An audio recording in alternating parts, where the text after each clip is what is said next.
ಪಕ್ಷ ಜಾತ್ಯತೀತವಾಗಿದ್ದಂಥ ಒಂದು ಪಕ್ಷ ಇವತ್ತು ಕರ್ನಾಟಕದಲ್ಲಿ 3ನೇ ಪಕ್ಷ ಆಗ್ಯದ. ನಿಜವಾಗಿ ಇದು ಯಾವ ಮಟ್ಟಕ್ಕೆ ಬೆಳಿಬೇಕಾಗಿದ್ದಪ್ಪ ಅಂತಂದ್ರೆ ಕೇಜ್ರಿವಾಲ್ಗಿಂತೂ ಅವ್ರ ಪಕ್ಷ ಏನಿಲ್ಲ ಆಮ್ ಆದ್ಮಿ ಅದಕ್ಕಿಂತ ಎತ್ತರಕ್ಕೆ ಹೋಗ್ಬೇಕಾಗಿತ್ತು. ಅದಂತೂ ಜಬರ್ದಸ್ತಾಗಿತ್ತು. ಅದು ಸ್ವತಃ ಅಲ್ಲಿ ಮಾಡಿದ ತಪ್ಪೇನಪ್ಪ ಅಂತಂದ್ರೆ ಕೇಜ್ರಿವಾಲ್ರು ತಮ್ಮ ಕೈಯಾಗ ಎಲ್ಲ ಸಂಚಾಲಕರ ಅಧಿಕಾರ ಉಳಿಸ್ಕೊಳ್ಳೋ ಪ್ರಯತ್ನ ಮಾಡಿದರು, ಮುಖ್ಯಮಂತ್ರಿ ತಮ್ಮ ಕೈ ಉಳಿಸ್ಕೊಳ್ಳುವಂತ ಮಾಡಿದರು. ಅದರಿಂದ ಅದೊಂದು ಕಾರಣ. ಜೊತೆಗೆ ಯಾವ ಸಾರಾಯಿ ವಿರುದ್ಧ ಹೋರಾಟ ಮಾಡಿದ್ರು, ಗಾಂಧೀಜಿಯವ್ರ ಜೊತೆಗೆ ಹೋಗಿದ್ದರು, ಅವೆಲ್ಲ ಅವ್ರನ್ನ ಮತ್ತೆ ಮಾಡಿ ಏನೋ ಗದ್ದಲ ಮಾಡಿ ಇವತ್ತು ಅಧಿಕಾರದಿಂದ ಹೇಳಿದ್ರು. ಇವತ್ತು ದೇವೇಗೌಡರ ಮಗ ಅಥವಾ ದೇವೇಗೌಡರು ಅವರು ಅದರ ಕೆಲಸ ಮಾಡ್ಕೊಂಡು ಬಂದಿದ್ದಾರೆ.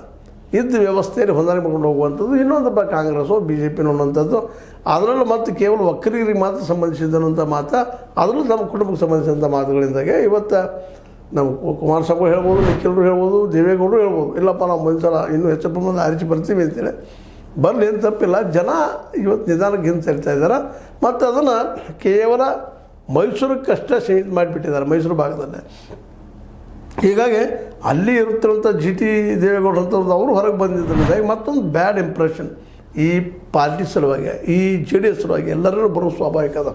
ಯಾಕಪ್ಪ ಅಂತಂದ್ರೆ ಈ ಒಂದು ನಿರ್ಧಾರದಿಂದಾಗೆ ಇವತ್ತು ಜಿ ಟಿ ದೇವೇಗೌಡರು ಹೊರಗೆ ಬಂದಿದ್ದರಿಂದಾಗೆ ಮುಂದಿನದಲ್ಲಿ ಇನ್ನೂ ಎಷ್ಟು ಬರ್ಬೋದಪ್ಪ ಇವರು ಅನ್ನೋದು ಪ್ರಶ್ನೆಗಳಲ್ಲಿ ಕತ್ತದ. ನಿಜವಾಗಿ ಇದು ಭಾಳ ಬೆಳಿಬೇಕಾಗಿತ್ತು ರೀ, ರಾಷ್ಟ್ರ ಮಟ್ಟದಲ್ಲಿ ಬೆಳೆದು ನಿಲ್ಲಬೇಕಾಗಿತ್ತು. ಯಾಕಂದ್ರೆ ದೇವೇಗೌಡರು ಅಂತ ವರ್ಚಸ್ಸು ಈ ದೇಶದ ಪ್ರಧಾನಿ ಆದವರು.